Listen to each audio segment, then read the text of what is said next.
solamente las que no he subido. Pido disculpas, chiquillos, para los que solamente estaban ahí esperando los días sin falta, me pongo al día con eso. Entonces, chiquillos, hoy día, más que nada, vamos a analizar métodos de generación eléctrica, no todos, obviamente, vamos a trabajar básicamente los que más se ven en nuestro país y uno que no es tan conocido en nuestro país, pero que igual fue bien controversial porque fue uno de los que se propuso en algún momento que podría ser una forma de generar electricidad en nuestro país y que luego del terremoto del año 2011 en Japón se replanteó, se discutió si era pertinente seguir con la idea de generar energía a través de la reacción nuclear. Así que, de todas maneras, igual lo vamos a analizar. Y vamos a aplicar, chiquillos, los conceptos de potencia y energía eléctrica en la resolución de un ejercicio bien específico, donde vamos a trabajar todas esas variables y vamos a calcular algunas cosas. Así que vamos con eso ahora. Entonces, tenemos que generar esta energía eléctrica.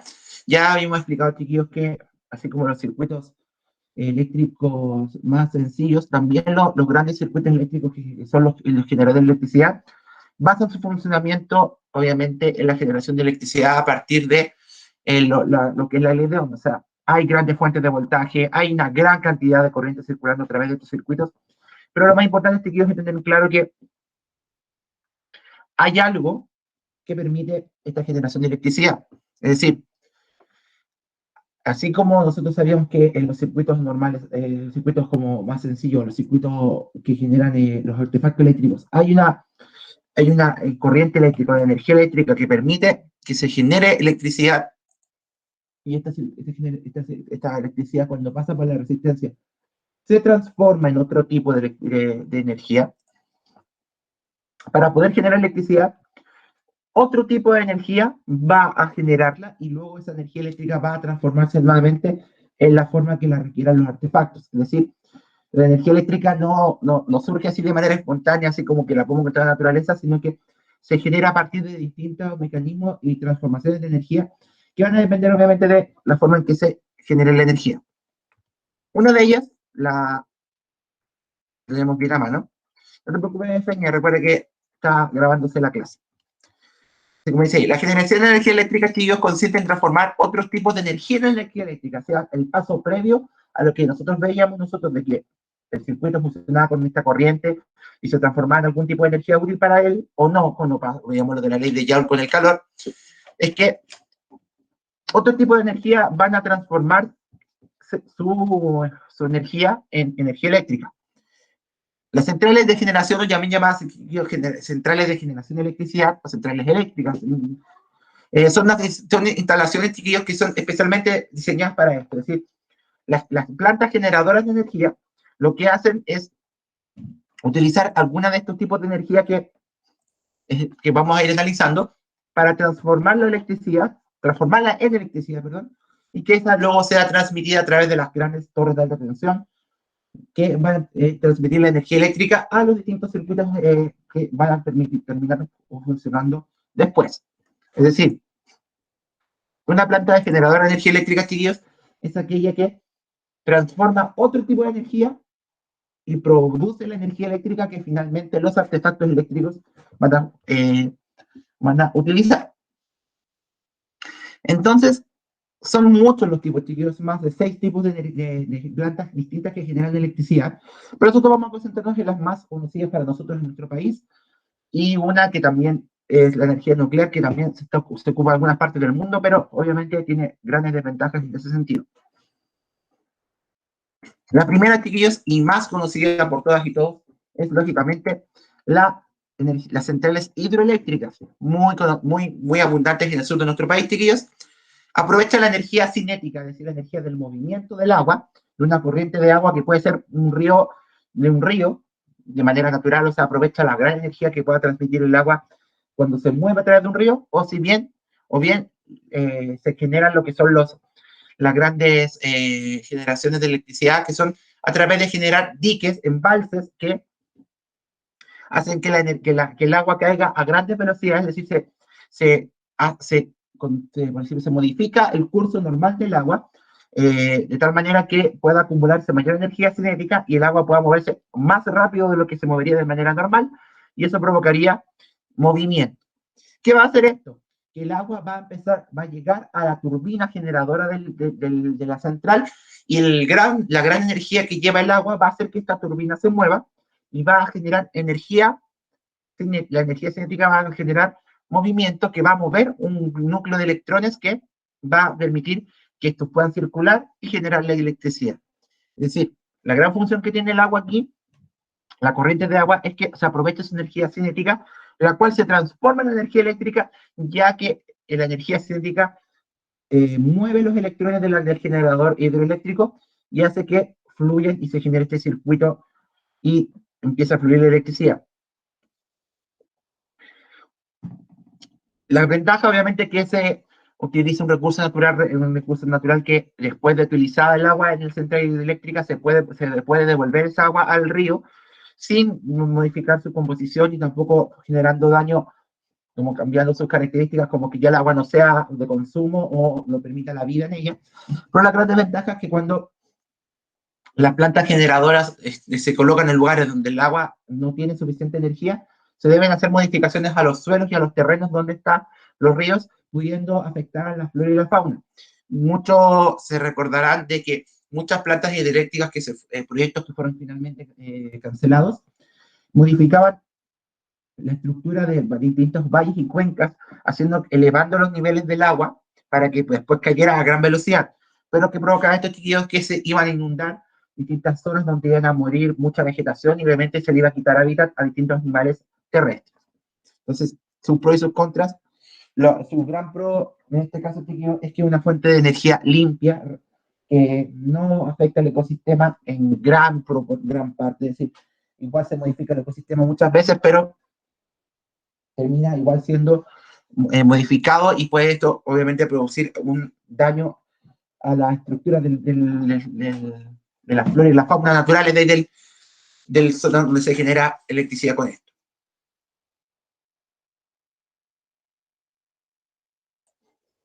Pero se sabe que la energía eléctrica, hidroeléctrica, es una de las energías más utilizadas, también porque no se requieren de grandes inversiones en cuanto a tener que generar electricidad a partir de algún recurso fósil, algún recurso que pueda ser tóxico al final del tiempo.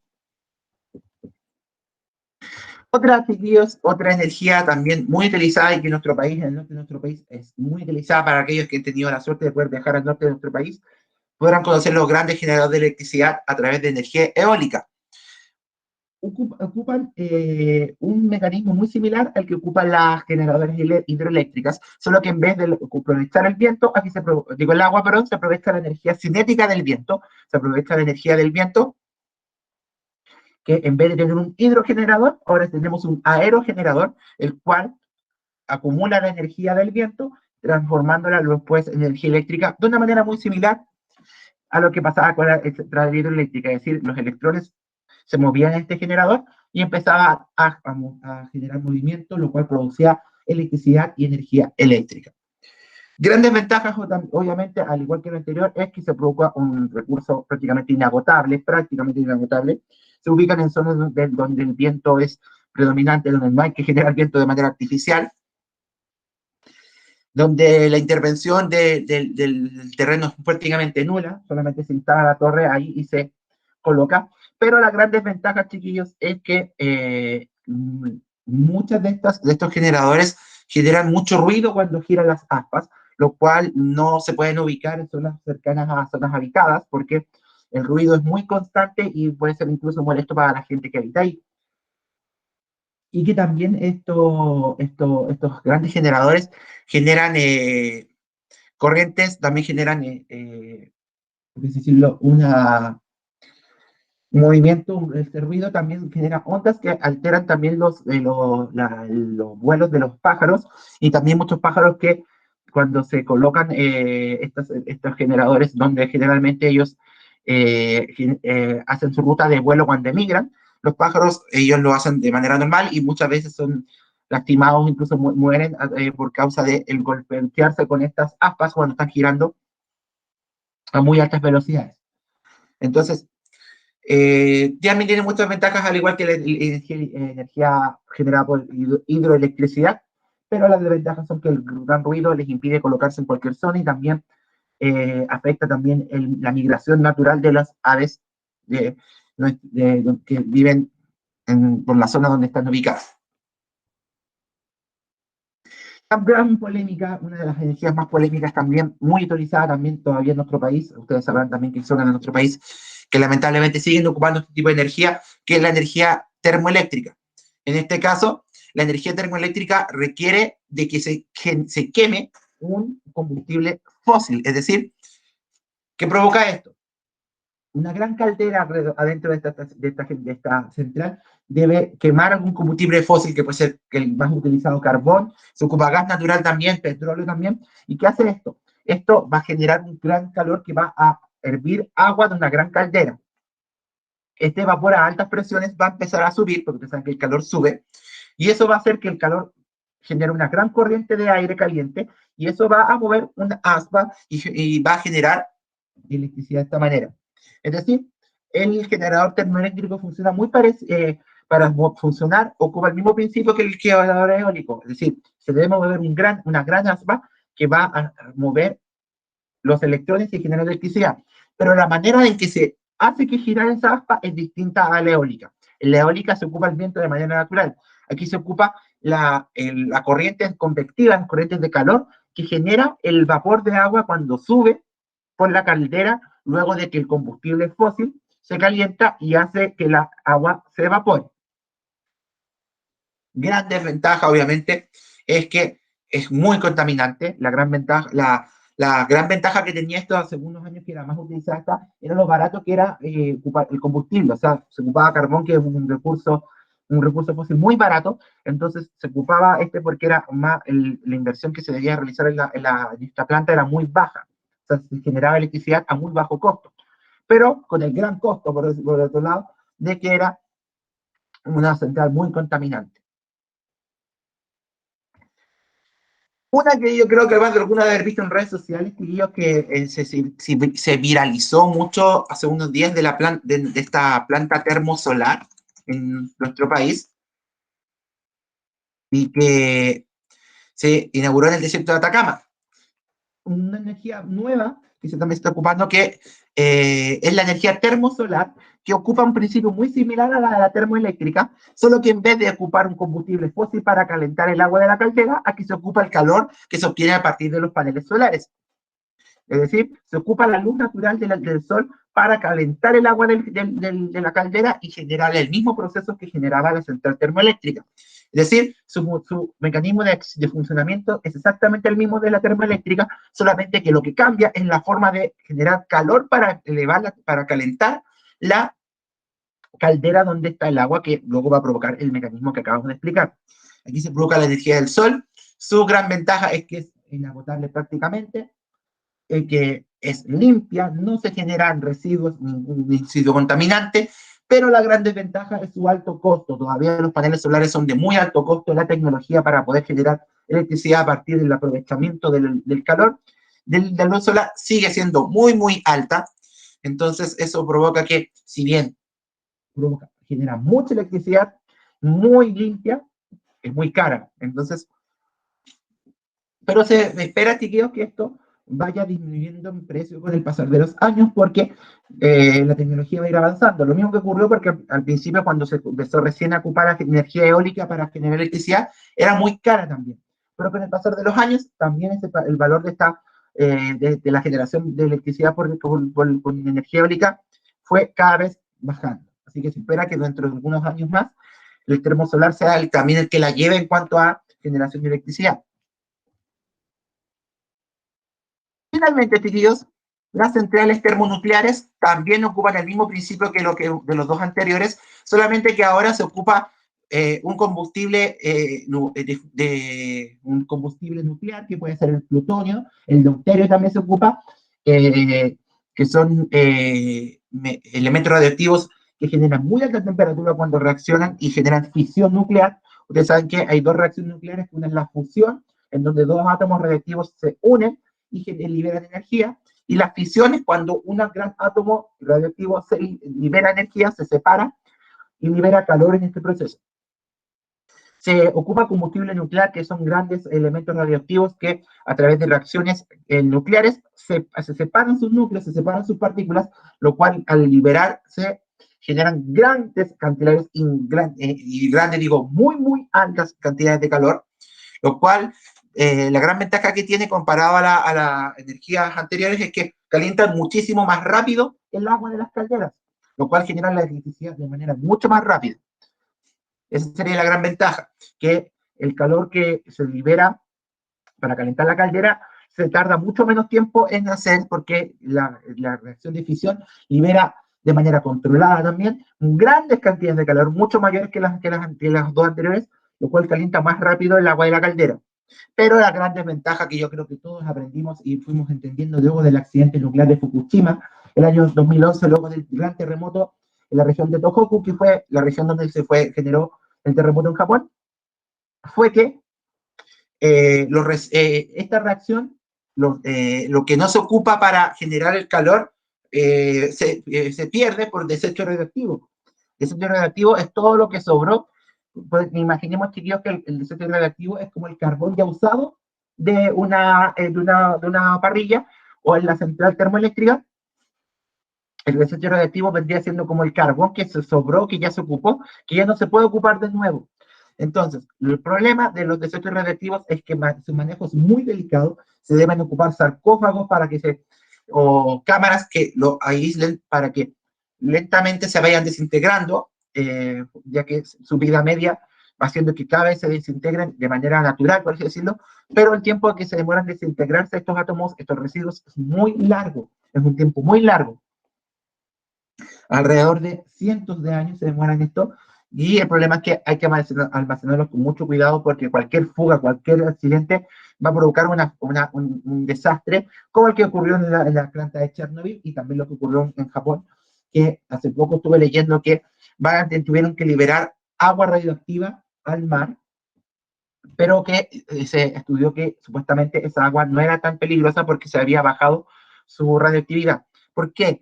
Porque se ocupa agua de mar sobre todo, se ocupa agua para disminuir la temperatura de estos desechos radioactivos y mantenerlos en estos sarcófagos, por así decirlo, porque si están a muy altas temperaturas corren el riesgo de que vuelvan a reaccionar y vuelvan a generar una explosión. Cuando fue el gran terremoto del 2011 en Japón, en la central nuclear de Fukushima, lo que ocurrió fue que el sarcófago, la planta donde se almacenaban estos desechos radioactivos, por la fuerza del terremoto y por el impacto de las olas del tsunami, esta planta se destruyó. Entonces, el agua radioactiva fluyó, salió al mar, y los residuos radioactivos quedaron expuestos y sin posibilidad de poder enfriarse, lo cual provocó que inmediatamente se elevaran sus temperaturas, provocando explosiones y obviamente la inutilización de esos reactores. Entonces, es una energía rápida, es un tipo de central que genera energía eléctrica muy rápidamente, con una reacción muy rápida, pero como ya hemos podido entender, chiquillos, sus consecuencias pueden ser catastróficas si es que falla algo o no se manejan bien los desechos radioactivos en su interior. Así que, como ya pudieron darse cuenta, chiquillos, en estos ejemplos vimos formas distintas de generar electricidad, todas con sus puntos a favor, todas con sus puntos en contra, pero debemos ir entendiendo, chiquillos, que cualquiera sea el caso de la energía eléctrica, del tipo de generación de energía eléctrica que se vea, todas ocupan una energía y la transforman a través de algún mecanismo en energía eléctrica. ¿Se entendió un poco, chiquillos, esto? De cómo es como las características de estas centrales. ¿Alguna duda? ¿Quedó claro? De hecho, si ustedes buscan cualquier otra de las plantas de generación de electricidad de otros tipos que pueden haber, la mareomotriz, la geotérmica, etcétera, es el mismo principio. Una energía natural o no natural se transforma a través de algún mecanismo en energía útil para transformarse en energía eléctrica. Bien, es hora de ejercitar, chiquillos. Vamos a practicar un poquito lo que estuvimos viendo en la clase anterior. Recuerden que en la clase anterior estuvimos viendo lo que era los conceptos de potencia eléctrica, viendo lo que era la generación de energía eléctrica a través de esta expresión de la potencia en el tiempo, que era la energía eléctrica, lo que hablábamos sobre la generación de electricidad a partir de distintos tipos y cómo era que se cobraba también la electricidad en nuestro país. Entonces vamos a ver un ejemplito, chiquillos, para ir ubicándonos un poquito con lo que estamos viendo.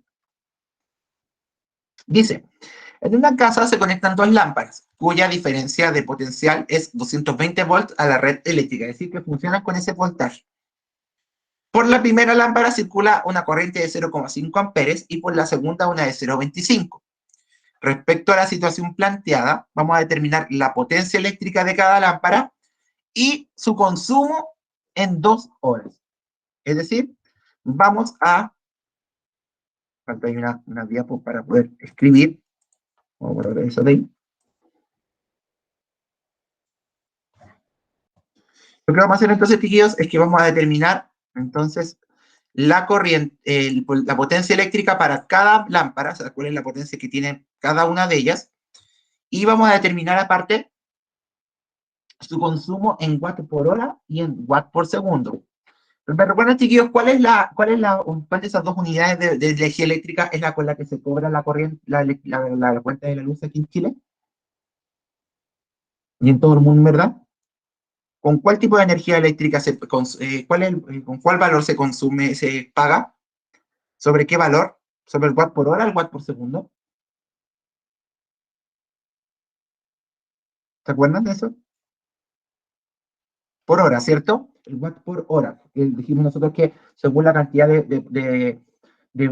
se llama? De energía eléctrica que consumamos, va a ser el valor que tengamos que pagar por este watt consumido en una hora. Entonces, teníamos varias expresiones para ¿cómo se llama? Para la potencia eléctrica, pero vamos a ocupar en particular una que era la siguiente. Vamos a ocupar la expresión de potencia eléctrica, chiquillos, que era determinada por el voltaje por la corriente. Voltaje por corriente eléctrica. Esa va a ser la expresión que vamos a ocupar para determinar la potencia eléctrica de cada lámpara. Y para calcular la energía eléctrica, que era la otra, vamos a ocupar la expresión de potencia eléctrica por el tiempo, en donde va a depender si es que estamos ocupando watt por hora o watt por segundo, la unidad que necesitemos en ese caso. Entonces, vamos con ello. Vamos a ocupar aquí entonces que la potencia eléctrica es voltaje por corriente y que la energía eléctrica va a ser igual a la potencia por el tiempo. Sabemos, chiquillos, que ambas lámparas funcionan con la misma fuente de voltaje, es decir, con la misma toma de corriente, que ambas funcionan a 220 volts. Es decir, ambas van a funcionar con el mismo voltaje en el circuito. Sin embargo, vamos a recordar que la lámpara 1, tiene una corriente eléctrica, perdón, tiene una corriente eléctrica era de 0,5 amperes. Mientras que la lámpara 2 tiene una corriente de 0,25 amperes. 0,25 amperes. Es decir, lógicamente, una ocupa más corriente que la otra para funcionar. Y lo único que pensar que si la lámpara ocupa más corriente, va a tener mayor potencia eléctrica. Porque si va a consumir más electricidad, va a tener que tener más potencia, va a generar mayor potencia si es que consume mayor electricidad. Entonces, la potencia eléctrica, vamos a cambiar aquí el color. Ahí sí. Ahí parece que no lo cambié. Ahí está. Ahí sí. Entonces, la potencia eléctrica para la primera lámpara va a quedar determinada, como dijimos, por el voltaje, que es 220, por la corriente que utiliza. Y esa corriente, esa potencia va a quedar siendo 110, que 0,5 es la mitad. Y recordemos que la unidad de potencia eléctrica es el watt. Mientras que la potencia de la lámpara 2, de la segunda lámpara, va a ser 220 por 0,25 amperes, lo cual sabemos que eso va a dar 55 watts. Es decir, efectivamente, la segunda lámpara, al ocupar la mitad de corriente que la otra, va a tener una potencia de mitad de grande. Entonces, teniendo esos datos, vamos a calcular ahora el valor de la energía eléctrica en 2 horas. Entonces, la energía eléctrica va a quedar determinada por la potencia en el tiempo. 110 watts de potencia en 2 horas va a ser 220 watts por hora. Mientras que el de la lámpara 2 va a ser 55 de potencia por 2 horas también, porque estamos comparándolas en el mismo tiempo, y eso da 110 watts por hora. Pueden ponerle también simplemente W por T. Lógicamente, un artefacto eléctrico que consuma mayor potencia, que quiera mayor potencia para funcionar, va a generar mayor energía eléctrica en el tiempo y va a consumir mayor energía eléctrica en el tiempo. Para hacerlo con segundo, tendríamos que transformar las horas a segundo, pero el resultado seguiría siendo el mismo. ¿Qué quiere decir esto? Que un artefacto que esté enchufado a la misma fuente de voltaje, en este caso a los 220 volts del enchufe de la casa, si requiere de mayor corriente, de que circule mayor cantidad de corriente para que funcione, va a tener mayor potencia, porque si hay más corriente circulando, va a haber mayor potencia generada por ella. Y lógicamente, si hay mayor potencia, requiere un mayor consumo de electricidad. Es decir, la energía eléctrica que consume el artefacto va a ser mayor que un artefacto que requiera de menor corriente para su funcionamiento. Es decir, todo viene de la corriente. Es decir, la corriente termina siendo el factor diferenciador entre un artefacto y otro. Un artefacto eléctrico que requiere mayor corriente para funcionar es porque es más potente y consume más electricidad. Un artefacto eléctrico que requiere menor corriente genera menor potencia para su funcionamiento y consume menos electricidad también en su funcionamiento. Es decir, gasta menos. Literalmente es cuando se dice que eviten ocupar los artefactos por ejemplo, el secador mucho rato, el calefactor, esas cosas, porque gasta mucha corriente, dicen. En realidad, deberíamos decir que consumen mayor electricidad, se consume más electricidad. ¿Quedó claro, chiquillos, este tipo de ejercicio? ¿Cómo se hacen estos?